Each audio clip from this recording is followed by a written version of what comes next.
Hi, it's John, and welcome to the channel, 6:09 a.m. It is the 23rd of May with the big blue mug of coffee. I hope you're having an awesome day today.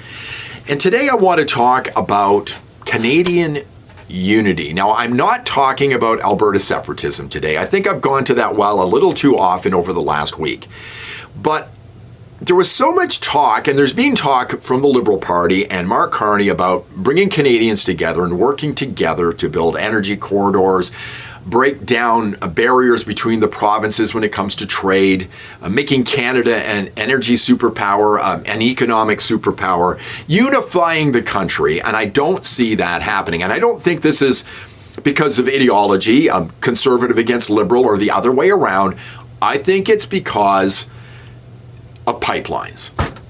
I see pipelines as sort of a symbol of how disunited this country is. I did a video back in December saying that Donald Trump was Canada's greatest economic ally. And at that point, you might have thought it was nuts. He was talking about tariffs. This became a big issue. But all of a sudden, because of Donald Trump, everybody, all politicians, people across the country started talking about getting resources out of our ground, getting it to tidewater, building pipelines. And isn't it interesting how that has changed? Now, why I'm saying this is because I watched the Western premiers. They had a get-together over the last few days. And they sat down yesterday. I watched 48 minutes of a news conference that they had. And I listened particularly to what David Eby, Scott Moe, and Danielle Smith had to say. Now, what was Danielle Smith saying not too long ago, within the last couple of months, about Canada's willingness to build pipelines across the country? This is what she had to say. Canadians and politicians from across the country are calling for new pipelines to be built, east, west, and north, to secure our future and end our reliance upon our southern trading partner. Are Canadians and politicians across the country calling for pipelines to be built, like Premier Danielle Smith said? Well, back on April 22nd, when I downloaded that video, probably within 48 hours of her saying those words, that might have been the case. But we're now almost a month on from the election, and all of a sudden, things are starting to change. Nobody's committing to anything. Here's the article from the National Post. This is just yesterday regarding the Western premiers getting together. BC Premier not backing Alberta's proposal to revive Northern Gateway.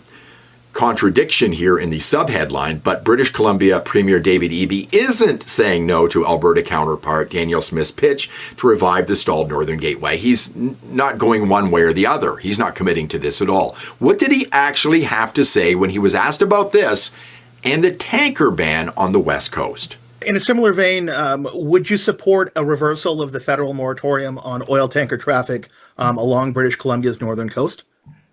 Well, in British Columbia, we have a pipeline that's publicly owned that was put through over the objections of British Columbia, the Trans Mountain Pipeline, and it is not operating at capacity. If the urgency is to get product to tidewater, then I would start there with the conversations with the federal government about ensuring that this publicly owned infrastructure is used to its full capacity.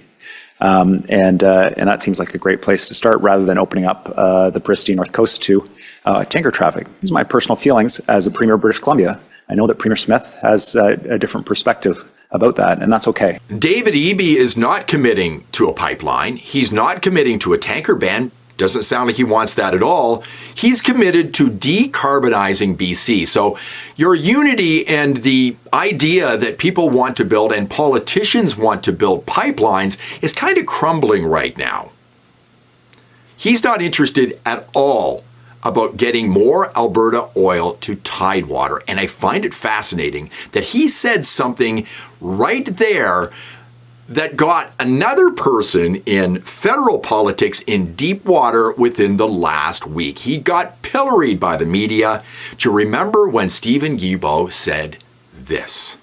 What I'm saying is that we already have an infrastructure in place that's not even at 50% capacity. So before we think about building new infrastructure, we should maximize the use of what already exists. The BC Premier, David Eby, said the same thing Stephen Guilbeault said a week ago, and he got destroyed in the media over it. I haven't heard anybody say anything about Eby. There's going to be no pipeline built to the West Coast, folks. The unity is falling apart. Now, where does Mark Carney stand on this? Well, he's never really committed to pipelines. He's got an out, which I'll get to in just a moment. But there's this little thing that gets in the way called Bill C-69, another one of Danielle Smith's demands. She wants that ended. And Bill C-69, you're seeing it right here. I went to the Parliament of Canada website and dug out this document because I wanted to read it. Folks, I didn't read it. I extended the screen capture out here to the right side. You can see the scroll bar on the side. I am scrolling as fast as possible through this document. And I went on for more than a minute, and I never got anywhere near the end of it. This is your government at work. And this whole bill has been brought down to 4 words: no new pipeline law. And where does Mark Carney stand on this bill? Do you plan to repeal Bill C-69? We do not plan to repeal Bill C-69. He will not repeal Bill C-69.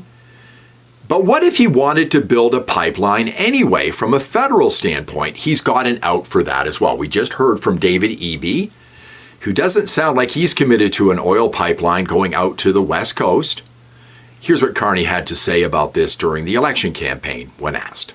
But if we are going to build big energy infrastructure in this country, there is a we in that. It is not imposed. It is not imposed by the federal government. It's not imposed by an opposition politician. It's not imposed by a company. It requires the support of, in the example you gave, in Energy East of Quebec, the other provinces that are affected. It requires the support, the free, prior, and informed consent of First Nations. Carney has already provided himself with an out. Sorry, can't build the pipeline. I have to work with the provinces. David Eby says no pipeline to the West Coast. I'm sorry. He washes his hands of the whole thing. He talks about building big energy infrastructure. He's talking about electricity because he's Mr. Net Zero. But what of Quebec? What of the 2 politicians there? What are they saying about pipelines? Fiercely opposed to any type of transport on Quebec territory of hydrocarbons from Western Canada to any market whatsoever. It does not serve Quebec. It does not serve the environment. It does not serve the planet. We talk about Energy S or GNL. I think that we need to have social acceptability. And if Danielle Smith or whoever tabled projects, will look at them, but we need to have social acceptability. Once again, Mark Carney can say, hey, listen, I'm thinking of a big energy project here. I'd like a pipeline, but Quebec says no, so he can wash his hands of this as well. That's his out. Now, this article right here says that Energy East is still a pipe dream. Quebec's support won't last.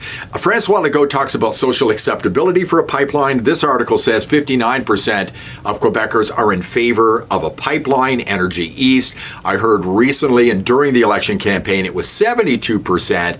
But again, this so-called unity, this idea that politicians and Canadians want pipelines built is starting to fall apart. There will be no pipelines built in Canada. It's not going to happen. What does this do for Western provinces like Alberta and Saskatchewan? Both Scott Moe and Danielle Smith have been very clear. They want pipelines built. They want our resources getting to tidewater. They want our resources out of the ground. Alberta and Saskatchewan want to reach our full potential. We've been held back for 10 years by the Liberal Party. What it means is we're going to be held back until there's a new government. Or, dare I say it, Alberta, and maybe Alberta and Saskatchewan get their independence. Thanks for watching. I do appreciate it. Hope you enjoyed the video. Please like the video. That means more people will see it. It helps out the channel greatly. Subscribe to the channel if you can. Ring the bell for notifications, and I will see you in the next one.